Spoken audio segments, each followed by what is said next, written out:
因为丹道修炼者得丹的体验，真气不断旋转、发热、发光、凝聚。道家丹功历来都是师徒秘传的，精性命双修，将精、气、神凝练为一，结就玄珠，名曰内丹，颇具神秘色彩。经过修炼，我亦得丹。笔者体验到的内丹是一颗饱含能量而密度较大的特殊气珠，大小近似小孩玩的玻璃弹子，其形状、大小、颜色在形成过程中存在显著差异。气通大，小周天和中脉灌顶后，真气像一股热流流注经络之中，经过四焦及三阴三阳交、任督交、心肾交、乾坤交，达到经脉之气归于中脉时，才凝聚成有形有象的特殊球状气团。从1988年8月21日气通大小周天起，至1989年2月12日结成玄珠，历时半年之久。真气凝聚成珠状内丹的情景进入定境，自发深呼吸3次，每呼吸一次腹部膨胀一次。当膨胀消失后，呼吸顿停，静极之中腹内现意圆动，这就是丹家所说的丹田。内视还可见到百会穴至会阴穴之间连接住一条白色的管道，此即中脉，又叫中黄正脉、管道等。白色的真气从头顶百会管口进入管内，居于腹中之洞，真气不断旋转、发热、发光，渐渐凝聚成一颗白色的特殊气珠内丹。内丹形成之后反应如下：静中忽而生动，腹中微微一震。丹田内息，牵动五脏六腑，一颗弹子大小的气珠发于下丹田，过会阴穴，沿督脉滚动向上。这时脊骨摇动，身体随之左摇右摆，气珠到达两眉之间印堂穴，停留片刻，落入性宫，霎时间全身发热，剧烈扭摆，金光炫目，头颅深处哒哒发响，前额发胀。气珠自上胯降人口中，嘶嘶作响，带来满口津液，其味如冰片，甘中带凉。丹家称此津液为甘露。经过口腔的是一颗珠状的硬物，我多次试将气珠含于口中，没有成功。气珠下重楼，如雾入喉，有轻微的摩擦感，伴随咽液的鼓鼓声，快如闪电，直泻腹中管庭穴，引起更大的震动，发热，呼吸停顿，身体若湿，妙不可言，正是先天气后天气。得知者常似醉，若气珠运行腹腔内，常上浮下沉于中下丹田之间，上冲则沿中脉旋转直达头顶百会，头骨作响，眼现金光，身体会发出类似琵琶的弹拔声，助气珠流转到手部劳宫穴，从食指相对的手印通过，会化成气流，经五指流向另一只手的劳关穴还原成珠，并且强大的气常常把双手弹开。此阶段我可有点怕气珠的运行了。结丹前内气运行给人舒适的感觉，而现在气珠对穴位、经络、肌肉、内脏等的刺激，由初期像针轻扎到锋刺一样痛，或触电那样强烈，甚至产生爆炸感，身体从微动到剧烈扭摆。内丹周流中内景丰富，在性宫内视反照，历历在目。丹光五彩缤纷，变化多端，常见银白、淡黄、金黄，偶见紫、赤、蓝、青、黑等，光强耀眼，光相之丰富，笔墨难书。偶然闻到的丹香是一股浓浓的檀香味，沁人心肺。我练功除保持松静状态外，从没有用意念去指挥内丹的行动，一切顺其自然。初期气珠连续运转几天，练功才运转，不练不动，静养几天，又运转几天，每次自转少则1-2小时，多则通宵达旦。随着时间的推移，运转天数越来越少，静养时间越来越长。功夫至此，印堂自有月光长明，光滴的圆坨坨。近几年对于内丹争论颇多，我认为不足为奇，因为个人先天条件和后天环境不同，以致生理素质、心理素质、文化素质、练功方法都存在一些差异。即使同一个人，每次练功的内景也难以雷同，我的体验与古籍所载的也大不相同，实在难以执一而论。但是内丹在体内的存在却是无可置疑的。至于小还丹与大还丹的异同，由于我是同时贯通中脉和大小周天的，没有亲身感觉，也就没有发言权了。无论男人、女人，男的想女的，女的想男的，那就叫漏。天上的魔和鬼神都有5种的神通。什么5种神通？就是天眼通、天耳通、他心通、宿命通、神足通，但没有漏尽通。如果他得到漏尽通，他也就不会来扰乱你了。因为他没有得到漏尽通，所以他就还想做坏人，还想做恶人来破坏你。可见这个漏尽不容易得的。什么叫漏尽？我再给你们讲真了一点，就是你一天无论男人、女人，男的想女的，女的想男的，那就叫漏。你没有把这个念头断了，那就没有得到漏尽。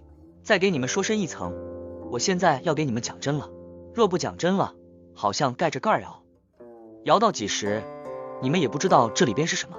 讲真了，就是若你那个经不走了，那就漏尽了；你的经若走了，那就漏了。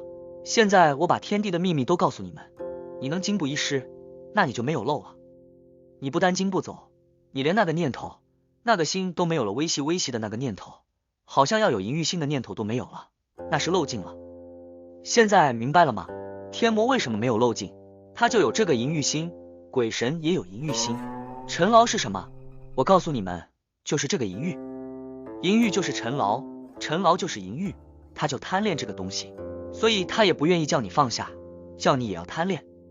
他说，我们两个是好朋友，我没有放下这个东西呢，你就想要跑了，要把这个东西舍了，不可以的。所以他就来了，干什么呢？催猎其处，他舍不得你离开这个世界。断淫炼精化气戒淫，是佛教一直反复强调的，是生死观，是超脱轮回的根本。但要如何才能断淫呢？其实唯有炼精化气。正常的人吃五谷杂粮，必有精气，精气足，自然就容易引动淫欲。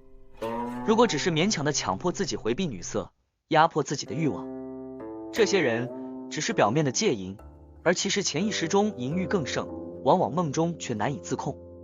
很多出家人长期不近女色，却难免梦中有淫念。要戒淫，好比大禹治水，不是单纯的水来土掩，勉强压抑，而是必须疏导。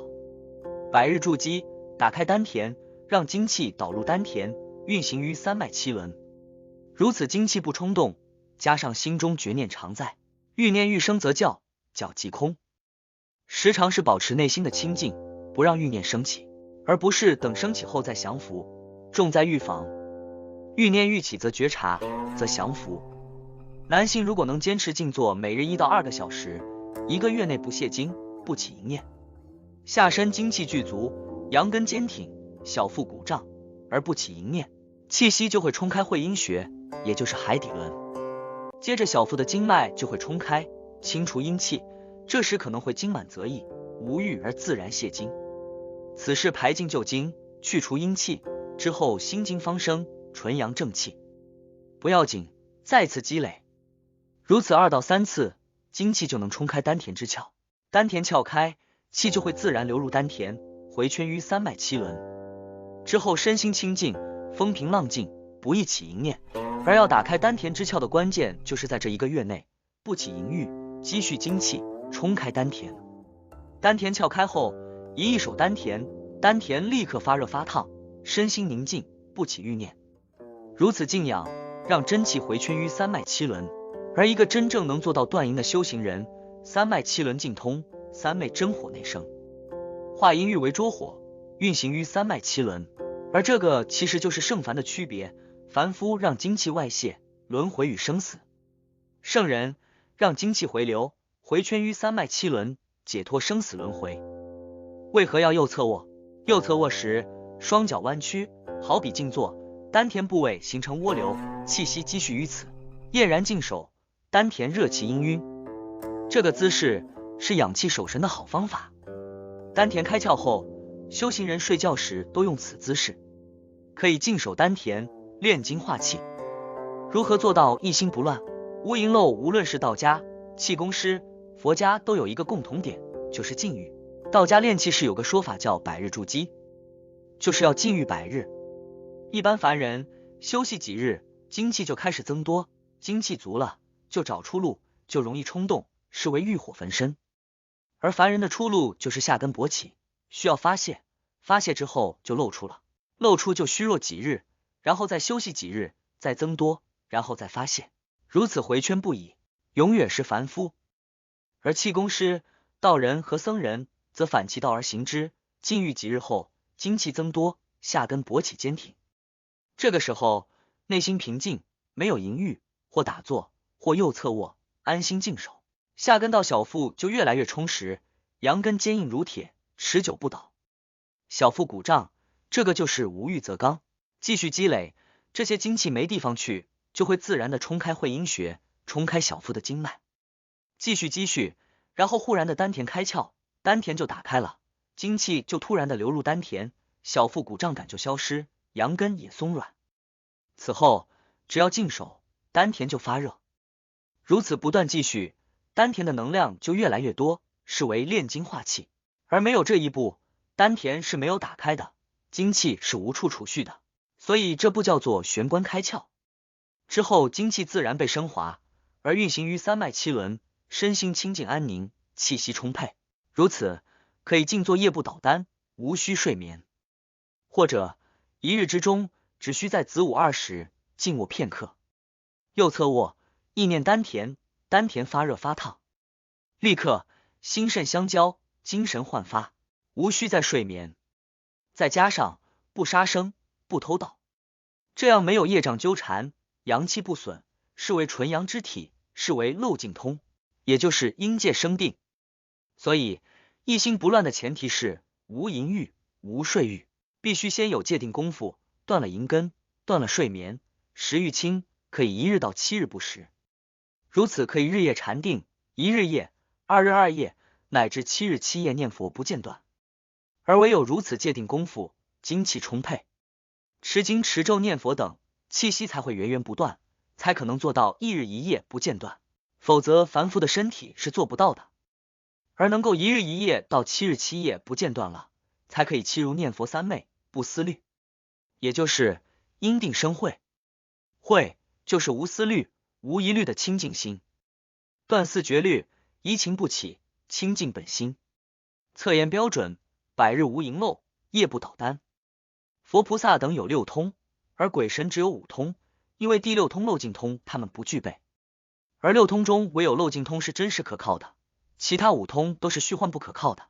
漏尽通就是断了淫根，精气反流，冲开丹田，回圈于三脉七轮。没有邪淫，没有正淫，没有梦淫，没意淫，淫念不生，身心清净，成就纯阳之体，无淫欲，无睡眠，乃至无食欲，解脱五欲，方可超脱生死轮回。欲修持此法，不妨修持世尊所传的观息法门，断淫欲，生拙火，入四禅八定。